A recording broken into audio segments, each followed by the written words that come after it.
Bonjour à tous, je suis Gérard Pécou, CEO de Calimedia, pionnier de l'innovation en formation professionnelle.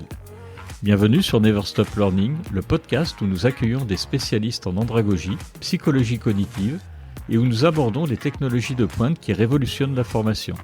Bienvenue sur votre rendez-vous avec les leaders de l'apprentissage de demain.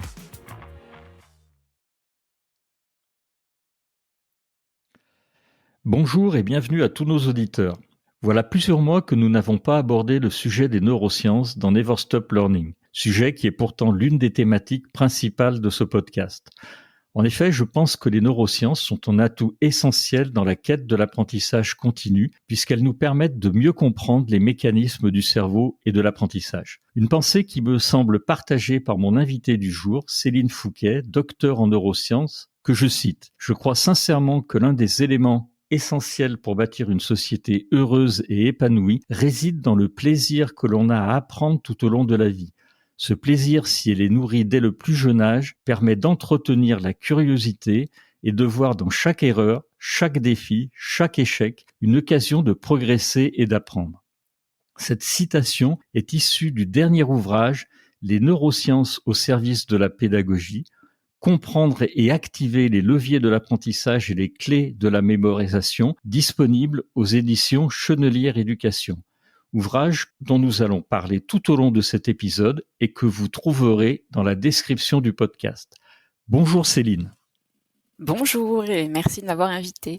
Avec plaisir. Est-ce que tu peux nous parler un peu de ton parcours, Céline ? Qu'est-ce qui t'a amené à te passionner pour les neurosciences et à écrire ce livre ? Oui, alors ma passion pour les neurosciences vient d'abord d'une passion pour la recherche et d'essayer de vraiment chercher à comprendre notamment le comportement à la fois des humains et des animaux. Et un peu par hasard, j'ai commencé un projet de recherche sur la mémoire et l'apprentissage chez la souris au Collège de France qui m'a amené à faire un doctorat de neurosciences. Et après ce doctorat de neurosciences, j'ai fait un postdoctorat et j'ai fait de la recherche toujours sur la mémoire et l'apprentissage, mais cette fois-ci chez l'humain, donc en neuropsychologie à Montréal.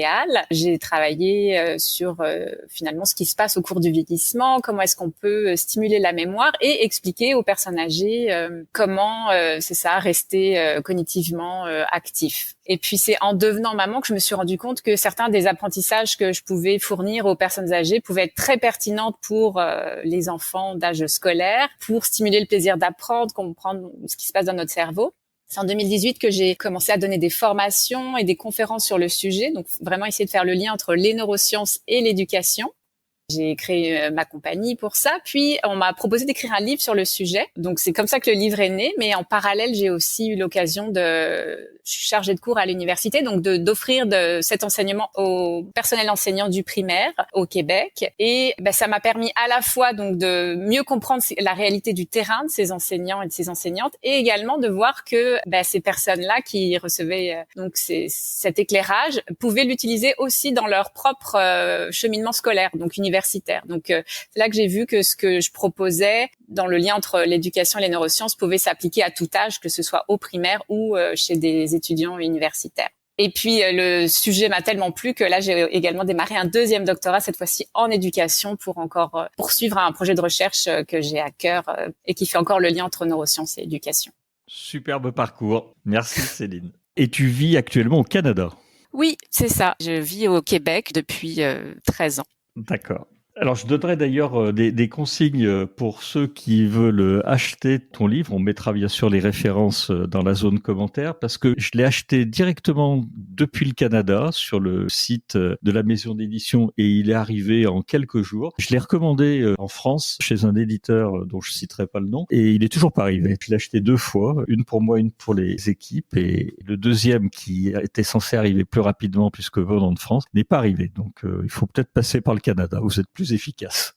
Alors, je voulais préciser à nos auditeurs que ce livre a été écrit donc pour les primaires, donc les enseignants qui enseignent dans le primaire, les 4-12 ans, donc ça peut paraître surprenant, mais j'ai trouvé, et c'est pour ça que je t'avais contacté, que sauf quelques parties qui sont vraiment spécifiques, comme sur la maturation du cerveau, dont nous allons reparler d'ailleurs, eh bien, ton ouvrage, il était vraiment très adapté à la formation pour adultes. Est-ce que tu nous confirmes cela, Céline ?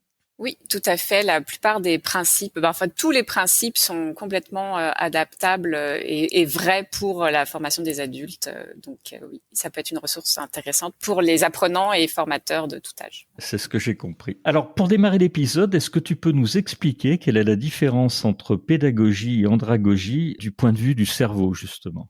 J'aurais 2 éléments de réponse pour cette question. En fait, quand on parle, par exemple, de pédagogie et d'andragogie, on peut le voir d'un point de vue vraiment au niveau de l'apprentissage. Donc, si on s'intéresse à ce qui se passe dans un cerveau qui apprend, sur le point de vue vraiment basique, on pourra y revenir.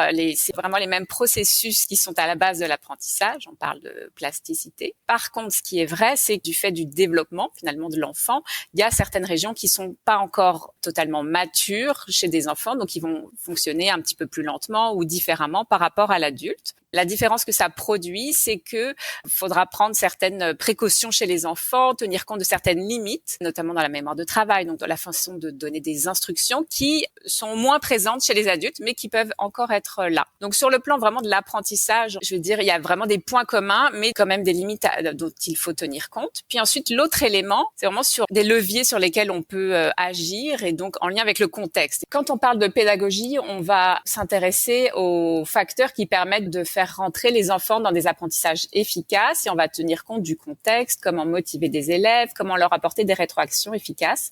Et ce contexte-là étant différent chez l'enfant et chez l'adulte, ça va nous pousser à utiliser des leviers différents. Par exemple, chez les adultes ou même chez les adolescents, on verra qu'il y a une importance du sentiment d'appartenance. Donc, se comparer aux autres, être pas trop différent des autres, ça va être important. Chez les adultes, il va y avoir beaucoup plus un sens de l'autonomie, de la responsabilisation, de pouvoir prendre en charge ses apprentissages. Donc, en fait, il y a comme un continuum, une base commune et on va juste appuyer sur des leviers un petit peu différents en fonction des besoins de chaque âge. Alors justement, effectivement, tu viens d'en parler un tout petit peu. Dans ton ouvrage, tu expliques très bien la plasticité cérébrale qui permet de comprendre comment le cerveau et les synapses évoluent. Est-ce que tu peux nous en parler? Tu parles notamment de plasticité adaptative, de plasticité développementale. Et en fait, j'en avais moi très peu entendu parler de ces plasticités-là. Oui, quand on parle de plasticité, souvent, il y a beaucoup de mots qui viennent après le mot plasticité, puis on a l'impression qu'on parle toujours de la même chose ou Oui.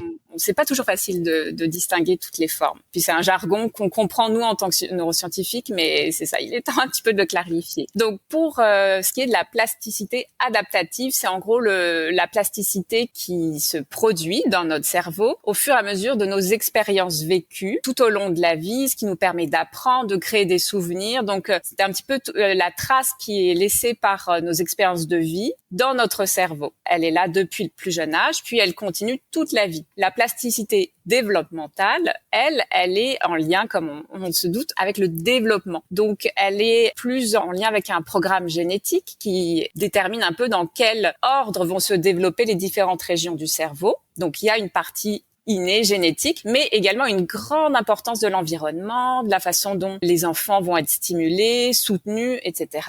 Et donc, cette plasticité développementale, elle permet finalement aux régions du cerveau de devenir de plus en plus efficaces et spécialisées, d'acquérir vraiment des nouvelles fonctions que le jeune enfant n'a pas encore. Voilà, en gros, pour ces 2 types de plasticité.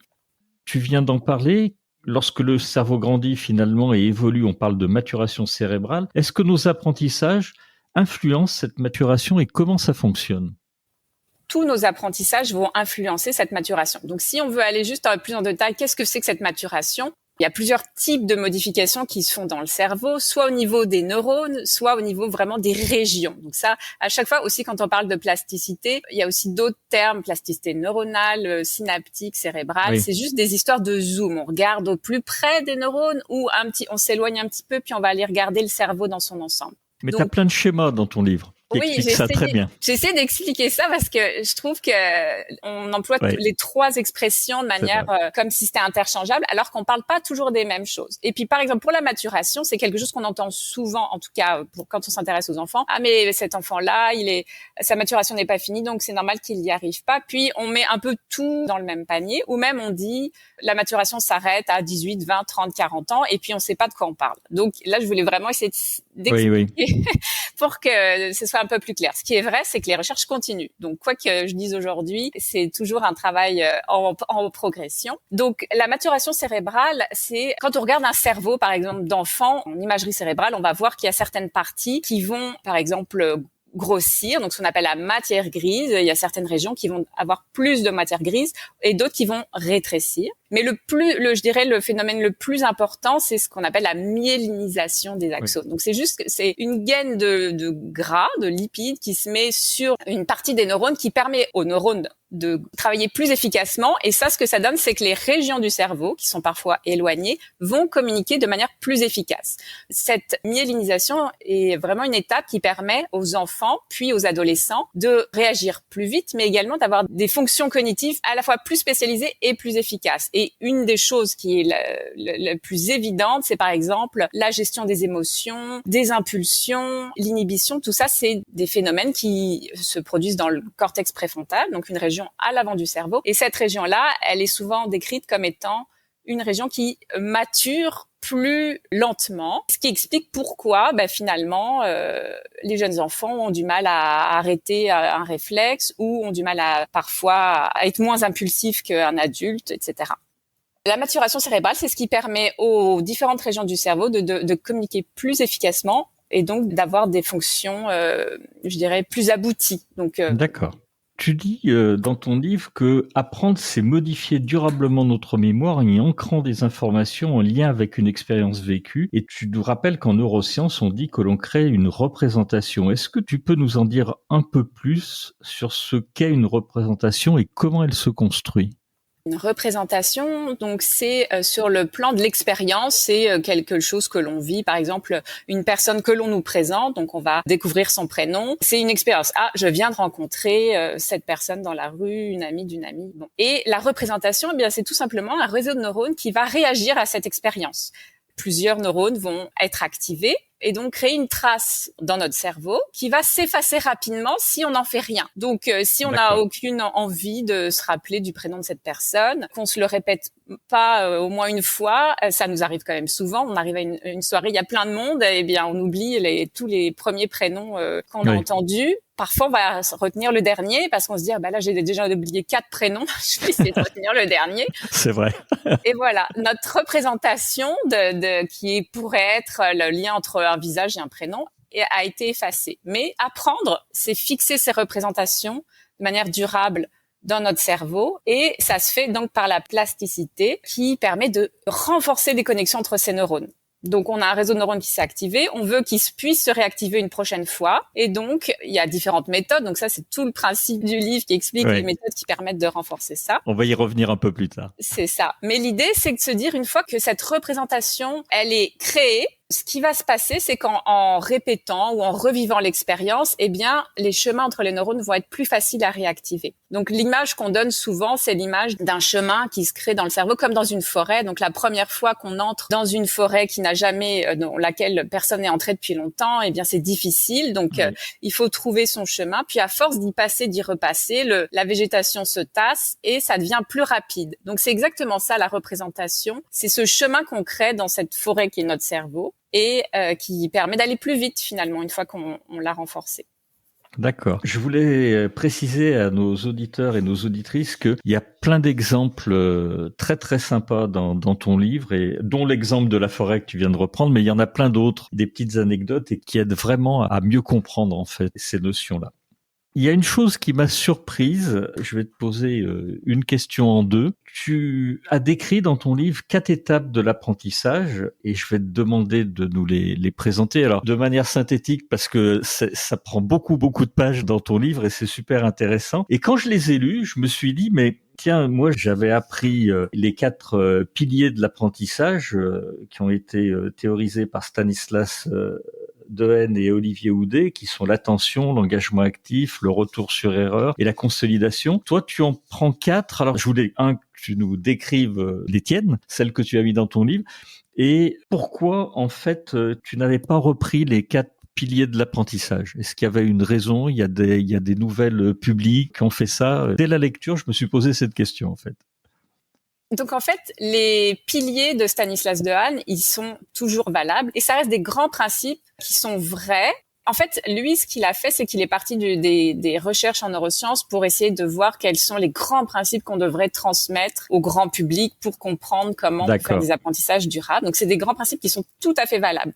Mon approche était un petit peu différente. Je suis partie de comment est-ce qu'on peut partir du point de vue de l'apprenant pour mettre en mots et mettre en lumière ce qui se passe dans le cerveau d'un apprenant pour qu'il comprenne quels sont les points importants qui se passent en lui quand il apprend et pour ne pas se décourager et comprendre ce qui est difficile et pourquoi des fois il faut répéter et arriver à des leviers qui permettent de mieux mémoriser et de mieux apprendre. Donc en fait, mon approche était plus dans l'opérationnalisation, finalement, de rendre ça plus concret. Et c'est complètement complémentaire. Donc les piliers de Dehaene, ils sont inclus dans le livre, mais je présente tout ça différemment. Alors, je l'ai compris parce que tu en reparles après de Stanislas Dehaene dans d'autres passages du livre. Donc, je me suis bien dit que tu n'étais pas en conflit avec lui. Ne t'inquiète pas.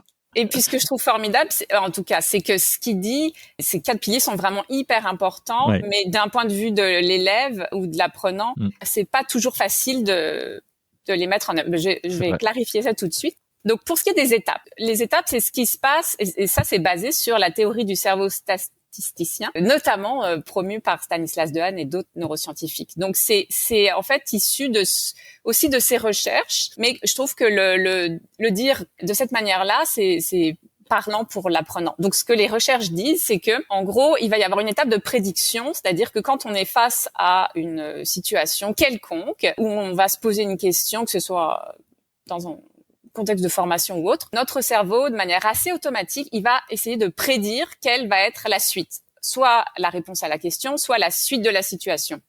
Et donc ça, c'est vraiment un algorithme qui est présent en nous. Et à partir du moment où on fait cette prédiction, il est possible qu'on se trompe. Par exemple, imaginons que je me pose une question du type quelle est la 6e planète du système solaire. Je peux faire une prédiction et dire c'est Vénus. Et là, quelqu'un va me dire que je me suis trompée. Donc ça, c'est une erreur qui va permettre de modifier notre prédiction. On va la corriger. À tout moment, donc, on va essayer de faire une prédiction, donc savoir quelle est la bonne réponse, par exemple. Et quand on se trompe, on va recevoir un signal d'erreur qui va nous indiquer à quel point on s'est trompé. Ce signal d'erreur va être utilisé par le cerveau pour se corriger. Donc, on se corrige notamment grâce à la rétroaction. Et là, par exemple, ça, c'est en lien avec un des piliers de Dehaene qui est le retour sur erreur. La rétroaction nous permet de savoir ce qui est incorrect ou correct dans notre réponse, mais également, elle devrait nous aider à comprendre ce qu'on devrait changer finalement la prochaine fois pour que notre prédiction soit meilleure. Et puis cette rétroaction, donc ce retour sur l'erreur, il devrait être aussi dénué de jugement. C'est-à-dire l'idée, c'est vraiment de pas de se culpabiliser parce qu'on s'est trompé, mais vraiment de se rendre compte que c'est une étape du processus d'apprentissage. C'est pour ça que je tenais à mettre l'erreur dans les 4 étapes pour dire que sans erreur, c'est difficile d'apprendre. Je vais y revenir juste après. Et puis, la dernière étape, c'est répéter. Répéter, c'est-à-dire avoir l'occasion de faire réduire notre probabilité d'erreur, donc se corriger. Parce qu'on peut se dire, ah oui, la prochaine fois, je ferai ça. Mais si on n'a pas l'occasion de se tester en le faisant, l'apprentissage se fait moins bien ou se fait pas du tout.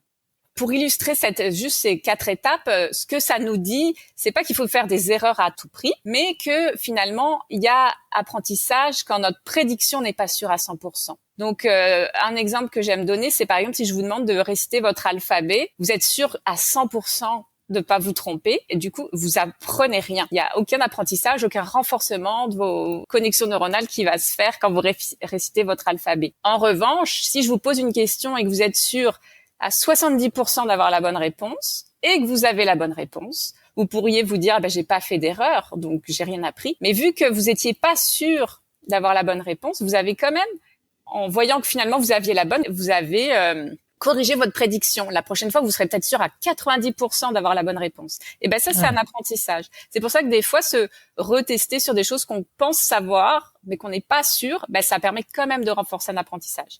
Donc, prédire, se tromper, se corriger et répéter, c'est les 4 étapes proposées par une partie de la littérature pour, c'est ça, dire ce qui se passe quand on apprend. Pardon. Non, mais c'est super intéressant parce que ça a vraiment des applications. Alors pour le coup, dans l'apprentissage des adultes, quand on fait au travers de questionnaires, dans des séquences de e-learning ou en présentiel, et on comprend mieux pourquoi. C'est important effectivement de faire répéter avec des questions. Et je savais pas que même si on avait de la bonne réponse, si la prédiction était que de 70%, on apprenait et on faisait de l'ancrage. Je viens de l'apprendre. Merci Céline. J'avais pas percuté non plus dans le livre, donc merci pour cette info.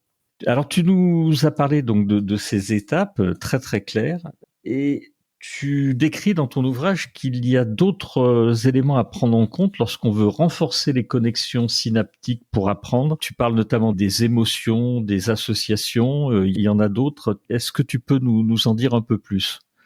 Avec plaisir. Donc en fait, les étapes que je viens de décrire, je dirais c'est la base, mais on a tous des exemples d'apprentissage qui ont été faits où finalement il n'y a pas eu forcément de répétition, par exemple. Donc là, c'est le pouvoir des émotions. C'est connu depuis longtemps que quand on a une émotion très forte, qu'elle soit positive ou négative, elle va renforcer le souvenir ou les connexions par un moyen autre que cette répétition qui renforce les connexions des neurones, parce que va y avoir ce qu'on appelle des neuromodulateurs qui vont venir aider le souvenir à s'ancrer profondément. C'est pour ça qu'on a parfois une expérience va rester en tête toute notre vie parce qu'on a eu une grande joie ou une grande peine ou une grande peur. Au-delà de ça, il y a des stratégies qui vont permettre de pas avoir besoin de autant répéter, en fait, de rendre l'ancrage, donc notre représentation dans notre cerveau qui va s'ancrer plus rapidement. C'est en effet faire des associations. Par exemple, le fait de faire des associations d'idées va nous permettre d'utiliser un réseau de signification et qui est aussi un réseau de neurones beaucoup plus grand. C'est-à-dire qu'on aura beaucoup plus de chances de récupérer en mémoire une information si elle est liée à beaucoup d'autres informations dans notre cerveau que si elle est liée à une seule. Par exemple, si je prends l'exemple de la reconnaissance du visage et du prénom, si on arrive à lier le prénom de la personne à une autre personne qui a le même prénom et de faire des liens entre ces deux personnes, c'est sûr que on va mieux s'en rappeler que si on se répète 10 fois le prénom juste après l'avoir rencontré. Donc ça, c'est le côté associatif de la mémoire. Mais il y a également la curiosité, donc le plaisir d'apprendre quelque chose de nouveau, qui sont des éléments essentiels pour se mettre dans un état idéal pour apprendre. Il y a une chose que je voudrais juste préciser avec toi, c'est que j'ai eu l'impression dans ton livre que on apprenait mieux avec des émotions positives que négatives. Est-ce que c'est vrai, ou est-ce que finalement, alors c'est plus agréable d'apprendre avec des émotions positives, bien sûr, mais est-ce que finalement l'ancrage avec des émotions négatives, ça marche aussi? Et est-ce que j'ai bien compris? Est-ce que c'est bien ça? C'est plus positif que négatif qui marche le mieux? Oui, il y a plusieurs éléments de réponse, mais pour ce qui est des émotions négatives, on pourrait, par exemple, tout ce qui est lié au stress, à l'anxiété. Ah oui, d'accord. Voilà, montré comme étant des inhibiteurs et de la mémoire et des fonctions exécutives, donc nos fonctions qui nous permettent de raisonner, et de planifier, etc., et de la mémoire de travail. Donc ça, c'est comme quelque chose qui va nous bloquer quand c'est de manière un petit peu... c'est un stress qui arrive d'un coup, qui nous bloque tout. Être stressé avant un examen, c'est pas forcément négatif. À la fois quand c'est chronique ou quand il y a vraiment des émotions trop négatives, là, ça peut bloquer. Il y a quand même un équilibre à avoir. Et moi, j'appuie beaucoup sur les émotions positives et le plaisir parce que je fais des liens avec le système de la récompense, en fait. D'accord. Dopamine. Voilà. Tout ce qui est dopamine. Et donc, l'idée, c'est vraiment de souligner que lorsque on trouve la bonne réponse, quand on arrive au bout d'un apprentissage qui nous paraissait difficile, voire impossible à certains moments, eh bien, il y a un système qui est naturel et qui est formidablement fait, qui est celui du système de la récompense, qui décharge une bouffée de dopamine, qui, au-delà de la sensation de plaisir, qui est agréable, va renforcer nos connexions, donc nos traces, nos représentations, nos souvenirs. Donc en fait, le plaisir, et surtout le plaisir d'avoir réussi, est un facteur qui est très positif pour la mémoire à long terme. C'est super clair, merci pour cette précision. Tu as parlé très brièvement de l'importance de vouloir apprendre et de développer un engagement actif dans ma question précédente, ce qui était d'ailleurs des 4 piliers de Stanislas Dehaene. Au niveau du cerveau, comment ça fonctionne? Comment on peut favoriser cet engagement? Et là aussi, on est dans le cœur du sujet quand on fait de l'andragogie et qu'on a des adultes, mais j'imagine que pour les enfants, c'est un peu la même chose.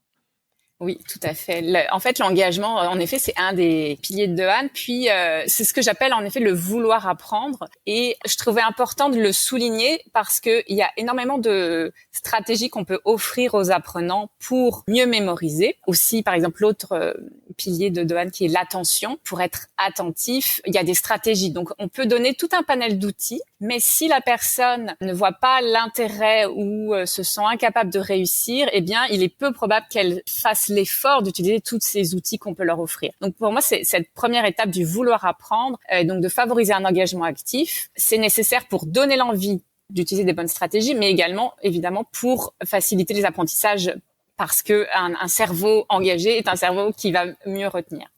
D'accord. Et donc, ce qui est intéressant, c'est que quand on parle d'engagement, donc ça revient souvent, en tout cas dans la littérature, à la question est-ce que je me sens capable de réussir? Et des recherches ont montré que avant de se lancer dans un apprentissage, on va se poser ce genre de questions. C'est à la fois est-ce que je me sens capable de réussir? Est-ce que l'effort demandé par la tâche en vaut la peine? Et si oui, eh bien je vais m'engager. Sinon, je vais utiliser des stratégies d'évitement ou ne pas essayer de me lancer dans l'activité. Partant de cette évaluation, est-ce que ça vaut le coup, oui ou non, de me lancer dans l'apprentissage? J'essaie de tirer des leviers sur lesquels on peut appuyer pour faire pencher la balance du bon côté. C'est-à-dire que les apprenants, ils aient envie de s'engager vraiment dans leurs apprentissages. Et donc, je cite 3 leviers qui sont donc se sentir intéressé. Donc là, il faut éveiller la curiosité de l'apprenant et aussi expliquer l'objectif pédagogique qui est derrière ce qu'on leur propose. Se sentir capable de réussir, c'est essentiel en soulignant à la fois les réussites passées, mais également les progrès. Et c'est aussi, en tant que formateur, très, très important d'offrir la possibilité aux apprenants de vivre des réussites signifiantes, c'est-à-dire qu'on va pas leur donner des choses trop faciles, puisque la réussite aura moins de sens et puis, comme je l'ai dit, quelque chose qu'on est sûr de réussir à 100%, il y a peu d'apprentissage qui se fait. Donc, il faut calibrer les tâches qu'on donne aux apprenants pour que ce soit juste au-dessus de ce qu'ils sont capables de faire de manière autonome et vraiment très facile. Et ça, ce calibrage, c'est un des éléments essentiels pour favoriser l'engagement. Donc, leur donner des tâches juste au-dessus de ce qu'ils sont capables de faire, ce qu'on appelle la zone proximale de développement. D'accord. Dans ton livre, Céline, tu nous donnes plein de clés que tu numérotes. Alors, on va pas pouvoir malheureusement dans ce podcast les passer, et puis il faut donner envie aux auditeurs d'acheter ton ouvrage, donc on va pas toutes les dévoiler, mais il y en a une qui m'a plus particulièrement intéressé, enfin elles m'ont toutes intéressé, mais je vais surtout parler de la numéro 5. Pour favoriser un apprentissage durable, tu présentes une clé qui consiste à espacer les séances de réactivation au cours du temps. Il y a très longtemps, je crois que c'est au 19e siècle ou 20e siècle, tu vas me dire, il y a eu la courbe de l'oubli avec Hermann Ebbinghaus. Et là, j'ai été très surpris dans ton livre de voir qu'il y avait eu énormément de travaux. J'en avais pas vraiment conscience qu'il y avait autant de travaux. Tu cites plein de publications. C'est super intéressant. Et je voulais te poser la question de pourquoi cette clé favorise la mémorisation, le fait d'espacer. Et on verra, je te poserai une autre question un peu plus tard. C'est pas si évident que ça à gérer l'espacement. Pourquoi? C'est ça. Espacer, ça peut être efficace. Déjà, espacer les séances d'apprentissage, c'est-à-dire qu'on les répète. Donc déjà, de base, on va favoriser d'une certaine façon la réactivation de nos neurones. Donc, il va y avoir un renforcement. À chaque fois qu'on laisse passer du temps entre 2 apprentissages, il y a aussi de la consolidation qui se fait durant le sommeil. Donc, pendant qu'on dort, il va y avoir des réactivations, ce qu'on appelle des réactivations gratuites. Ça nous demande aucun effort. Notre cerveau, il va rejouer les scènes de la journée, donc notamment les apprentissages, et sélectionner les éléments les plus importants pour en garder l'essentiel. Donc, quand on permet à notre cerveau de dormir, eh bien, il y a une consolidation qui se fait. Et l'autre chose qui se passe, c'est qu'on va permettre à certains éléments non essentiels d'être oubliés. Et quand on espace, il va y avoir vraiment une consolidation.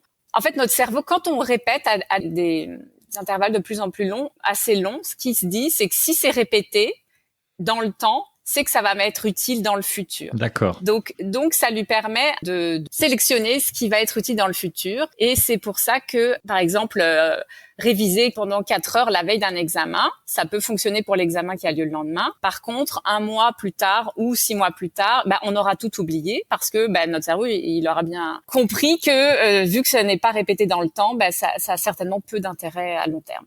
Ça, je l'ai bien noté. J'avais pas forcément conscience de ça. Et effectivement, j'étais très surpris de voir que les résultats des études, en fait, suggèrent que l'on doit parfois choisir entre avoir finalement de bonnes performances, celles que tu viens d'évoquer lors d'un examen, mais avec une faible, finalement, rétention à long terme. Et ce qui était compliqué dans ton livre, mais il est très très bien fait à ce niveau-là et très très bien expliqué, c'est d'essayer de choisir quel est l'intervalle optimal entre 2 séances de révision. Et ça peut vraiment varier en fonction du délai de rétention durant lequel on souhaite se souvenir des informations révisées. Et j'ai trouvé que c'était même en termes d'andragogie pour les sessions de formation, pour favoriser l'ancrage mémoriel, c'était pas si évident que ça à traduire en bonne information. C'est sûr que on oppose souvent le bachotage et ce qu'on appelle l'apprentissage distribué. L'autre élément qui est vraiment contre le bachotage, c'est que quand on reste longtemps sur la même information, notre cerveau, il voit plus de nouveautés et il se désactive. Donc, il est possible que sur, par exemple, 2-3 heures de révision, la dernière heure, elle sert vraiment à rien parce que nos neurones, ils ne sont plus activés parce qu'ils sont habitués, il y a plus de nouveautés, donc ils vont arrêter de faire leur travail. Pour ce qui est des performances, et là, faut revenir, par exemple, en andragogie, à quel est l'objectif poursuivi par les apprenants ou par la formation. C'est sûr que si le but, c'est d'avoir un examen et qu'on n'a pas beaucoup de temps et que peu importe ce qu'on retient un mois plus tard, vous pouvez, le bachotage, ça fonctionnait pour beaucoup d'étudiants. Mais ce qu'il faut se rappeler, c'est ce qui est vite appris et vite oublié. Et vite oublié, ouais. Voilà. Pour savoir quel est l'intervalle optimal ou comment on doit organiser nos révisions, c'est sûr que la littérature, elle cherche encore beaucoup de choses qui essayent de clarifier ça, mais il y a des grandes règles qui disent que, en gros, si on veut s'en rappeler, par exemple, 6 mois plus tard, vous pouvez apprendre à un moment donné et le revoir un mois plus tard. Au moins une fois un mois plus tard, ça augmente vraiment de manière substantielle ce que vous allez vous rappeler 6 mois à 1 an plus tard. D'accord. Et ça dépend du type de formation que vous faites, mais j'ai beaucoup réfléchi à ça pour l'école primaire, mais le but, c'est de pas d'avoir trop de travail, d'augmenter le nombre d'heures d'enseignement, etc. C'est juste de répartir différemment. Donc, se garder un petit peu de contenu pour un peu plus tard. Donc, au lieu de tout donner dans une même semaine, on se garde 20% du contenu, puis on y revient soit une semaine plus tard, si on veut que ça soit retenu, par exemple, un mois plus tard. Donc, vous voulez que votre apprenant s'en rappelle un mois plus tard, vous faites un intervalle de 8 jours, on va dire, ou un mois plus tard, si vous voulez que ce soit retenu pendant 6 mois. Et donc, cette façon de répartir différemment le contenu, ça rajoute pas de travail, c'est juste on le répartit différemment. Puis sinon, on peut faire des capsules de mémorisation, c'est-à-dire revenir de manière ponctuelle sur un contenu qui a été vu il y a soit une semaine ou il y a un mois, pour réactiver les neurones. Ça prend pas beaucoup de temps, mais ça a des effets vraiment très très efficaces. Tu parlais du primaire, mais alors sur cette partie-là, et vraiment je conseille encore une fois aux auditeurs et auditrices de lire ces passages-là, ça marche vraiment bien sur l'ingénierie pédagogique. J'ai trouvé que ce que tu écrivais, c'était parfaitement adaptable et transposable en termes d'ingénierie pédagogique, parce que ce que beaucoup d'apprenants demandent, c'est effectivement d'aller retrouver ces informations au bout de 6 mois, au bout d'1 an, et là il y a toutes les clés dedans. C'est passionnant. J'ai fait plusieurs posts pour présenter ce podcast et on a eu une question d'une auditrice qui m'a parlé d'apprentissage entre pairs et sa question c'était: si on veut mettre en place une forme d'apprentissage entre pairs, comment les neurosciences peuvent-elles nous aider ou nous soutenir ? Question très intéressante. Donc, j'imagine qu'on parle d'apprentissage entre pairs dans des situations d'andragogie. C'est ça, oui. En fait, les éléments de réponse sont liés, à la façon dont le cerveau apprend. Par exemple, quand on fait des apprentissages entre pairs, ce qui peut être très très positif, c'est, ça on le sait aussi en règle générale, mais expliquer à quelqu'un, c'est une très bonne façon d'apprendre. Donc en fait, ce qui se passe quand on apprend entre pairs, c'est que ça va forcer les apprenants à récupérer en mémoire, donc se rappeler des informations pour pouvoir les expliquer à d'autres. Et ça, c'est une des méthodes qui est prônée par les sciences cognitives et les neurosciences pour vraiment avoir des apprentissages très durables. Que ce soit quelque chose qu'on a déjà appris, par exemple, en lien avec notre expérience personnelle ou précédente, devoir l'expliquer à d'autres, ça, c'est très positif. Il faut toujours par contre, faire attention à ce qu'on ne renforce pas des connaissances erronées, évidemment. Donc, s'assurer, parce que ça va vite de consolider des choses qui sont fausses. Donc, même si c'est un apprentissage entre pairs, faut rester vigilant, avoir un esprit critique et justement discuter. Par exemple, le fait de confronter les points de vue, ça nous oblige à élaborer une réponse à devoir, c'est ça, justifier ce qu'on pense être vrai. Et ça, c'est hyper positif pour la mémorisation. Mais la mémorisation au sens large, pas du par cœur, mais vraiment être capable d'utiliser nos connaissances et nos compétences en contexte pertinent. Et l'autre chose que je dirais, c'est que ce serait important d'établir des règles de base sur le rapport à l'erreur et à la compétition. Comme je l'ai déjà dit, mais l'erreur est importante. C'est un des leviers pivots de l'apprentissage dans l'ouvrage, à la fois pour comprendre ce qu'on sait, ce qu'on ne sait pas, mais à la fois pour progresser, se corriger. Il faut que les relations entre les pairs soient dans une relation de confiance qui permet aux autres de faire des erreurs et d'apprendre. En fait, on peut apprendre des erreurs des autres. C'est très, très positif. Ça a été montré aussi dans des études. Et la dernière chose, c'est l'aspect, évidemment, coopération, compétition, où, par exemple, c'est sûr que quand on prend le temps, plutôt que quand on veut être le premier à finir, c'est beaucoup plus efficace pour les apprentissages à long terme. Voilà les éléments. Un grand merci pour avoir répondu à cette question. Alors, on arrive à la fin de cet épisode, mais nous aimons bien avec Quentin tordre le cou à chaque fois à quelques neuromythes, et j'en ai trouvé 3 dans ton livre, et j'aimerais qu'on termine là-dessus. Il y en a un qui est, alors c'est encore à d'autres époques surréaliste qu'on l'est, c'est la dominance hémisphérique, cerveau droit, cerveau gauche, que je retrouve dans des articles de presse, dans la presse quotidienne, mais aussi dans des choses plus pointues, donc ça continue. Donc ça, tu lui tordes le cou définitivement si tu peux. Je voudrais que tu me parles des intelligences multiples également, et puis les styles d'apprentissage. J'ai bien aimé cette partie-là. Donc si tu peux nous aider à déconstruire ces fausses théories, ça serait sympa. En fait, les 3 ont un point commun qui est de vouloir classer les gens selon leurs points forts, leurs points faibles, et dire ça part d'une bonne idée, qu'on apprend tous différemment, et ça dévie vers quelque chose qui est plutôt néfaste pour l'apprentissage, qui est de classer les gens et de vouloir leur apprendre différemment selon quoi? Donc selon leur dominance hémisphérique. Donc à ce moment-là, on va se dire que il y a des gens qui sont plutôt qui ont une pensée très rationnelle, etc. Donc qui sont plutôt cerveau gauche, et le contraire, des gens qui sont très créatifs, qui sont plutôt cerveau droit.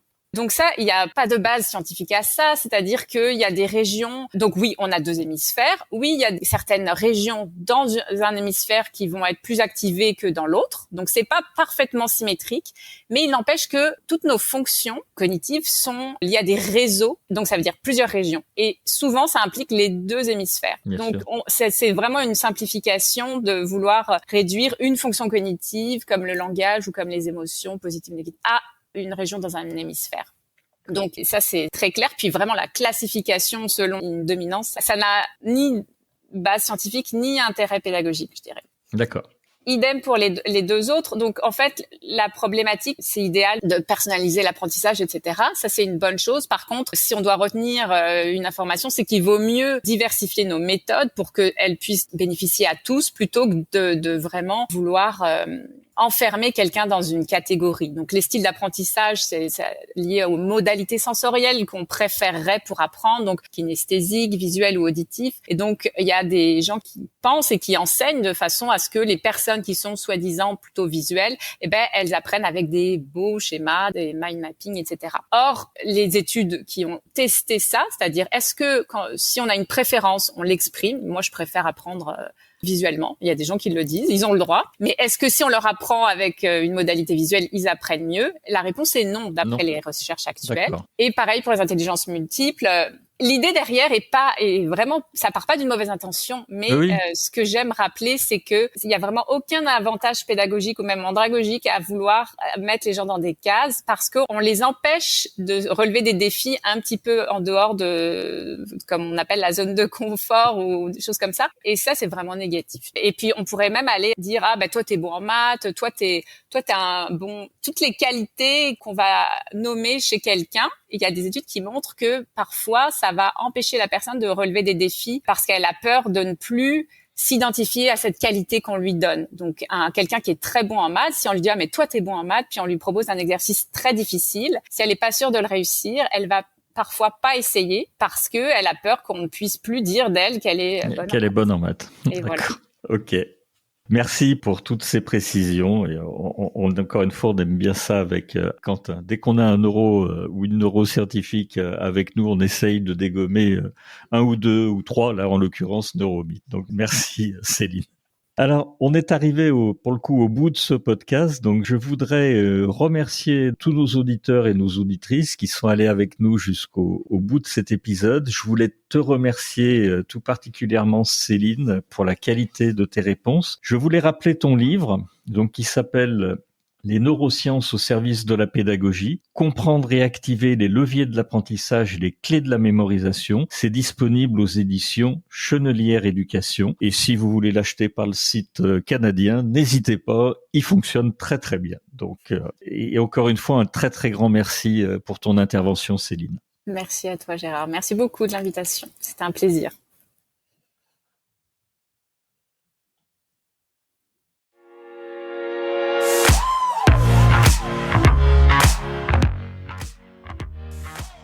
Merci de nous avoir accompagnés jusqu'au bout de cet épisode. Si vous l'avez aimé, partagez l'épisode et laissez-nous une bonne note suivie d'un commentaire pour nous aider à nous propulser dans les classements. Je suis Gérard Pécou, CEO de Calimedia, et si vous recherchez des solutions innovantes en e-learning, visitez calimedia.fr, notre équipe sera ravie de vous guider. Retrouvez-nous pour le prochain épisode de Never Stop Learning pour qu'ensemble, nous ne cessions jamais d'apprendre.